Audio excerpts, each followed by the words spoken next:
TheNationalDex, the weekly trivia and battle strategy show all about Pokemon. We're super excited to bring you this week's episode. I'm PokeKellz. And I'm Mystical Man Alex. There's one type of Pokemon that you guys have been asking for that we still haven't done yet, and believe me, we've been listening. So right here, this week, we're doing it. It's the legendary Pokemon. What? Oh man, yeah!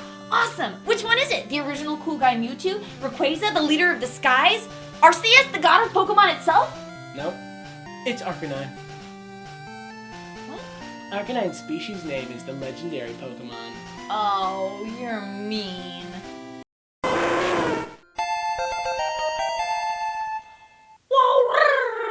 Arcanine may not be a true legendary Pokemon, but he is extremely cool and extremely popular. They are a brave and regal Pokemon and prized among trainers for their power and trainability. That's why they're often used as police dogs in the Pokemon world. Yikes, I would not want that thing taking me down. There's no way you could outrun it either. Their Pokedex entry says that they can run 6,200 miles in 24 hours. That comes out to over 250 miles per hour. Unreal! Also worth mentioning in the Pokedex is that Arcanine originated in China, a rare reference to the real world in Pokemon games. This is also a nod to Arcanine's origin, the Chinese guardian lion, or Fu Dog. This legendary Chinese beast is said to ward off evil and protect homes. They're very popular and depicted quite often in statues outside of buildings, shrines, and houses. These statues are often depicted in pairs, one with its mouth closed to keep the good spirits inside, and one with its mouth open to intimidate bad spirits. Hey, that must be why Arcanine has the ability to intimidate. Chinese guardian lions originated when Chinese traders brought lion pelts from African countries into China long ago. People had never seen a lion before, and it became something of a legendary creature that fascinated the Chinese people. They created statues of what a lion might look like based on what the pelts did, and the mystical lion dog was born. It's a very important symbol in many Eastern cultures, and there are many variations of the lion dog, like the Japanese Koma Inu. Heck, even real dogs were bred to behave and look like the guardian lion, like the Chow Chow. That explains why Arcanine is considered a legendary Pokemon. It's based off of a well-respected and loved legend from the real world. That's pretty cool. Man, I really feel like we exhausted Arcanine's origins. Do we even have enough trivia for a new and ridiculous segment? Don't worry, man. There's plenty of stuff to talk about in our new and ridiculous segment that I like to call Mythbusters. That's a real show. We cannot call it that. Ballbusters, like Pokeball. No, absolutely not. Pokebusters? In the second ever episode of the Pokemon anime, Arcanine was depicted in a tablet along with the 3 legendary birds. This has sparked a lot of controversy among Pokemon fans as to why this happened. There are quite a few theories that tackle this mystery, each with their own intrigue. The first is that Arcanine was originally supposed to be an additional legendary Pokemon in the games and was the guardian of the legendary birds before Ho-Oh was created. This one's a simple one. Ho-Oh had already been created at this point. Gold and Silver were already in the works, and Ho-Oh was seen in the first episode. Busted.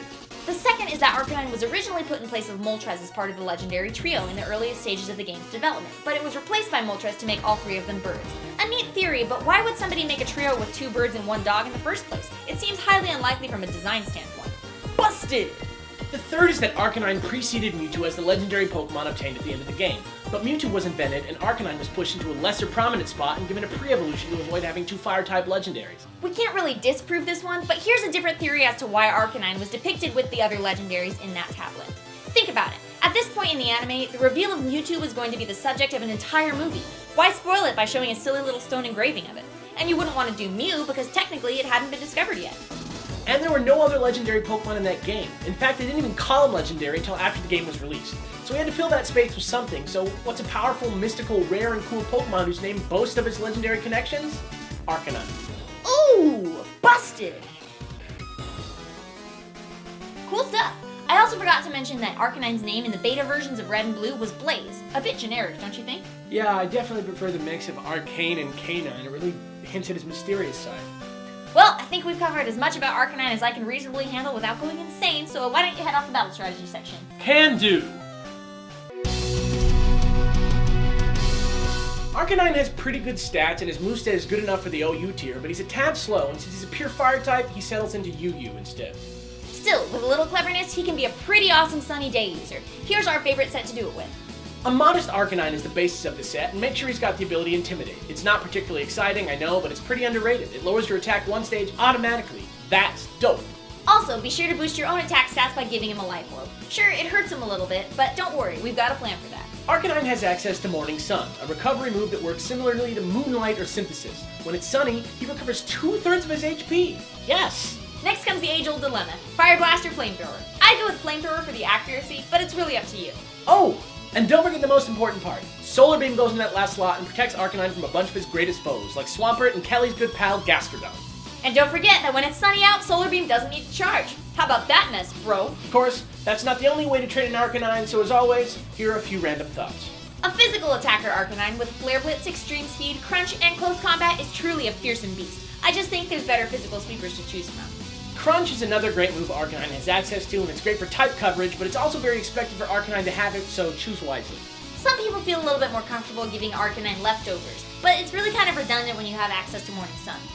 And finally, Arcanine's Dream World ability is justified with Regis's attack when he's hit with Dark-type moves. Again, not necessarily a bad call, but it's just not our style. And that's it! Arcanine, the legendary lion dog. How great! Yeah, too bad we didn't do a real legendary though. We should probably get around to doing that, huh? If you want to suggest a Pokemon for us to do next time, or share a strategy of your own, leave that in the comments below. I'm PokeKellz. And I'm Mystical Man Alex. Tune in next week for another perfect episode of The Dex. Dex.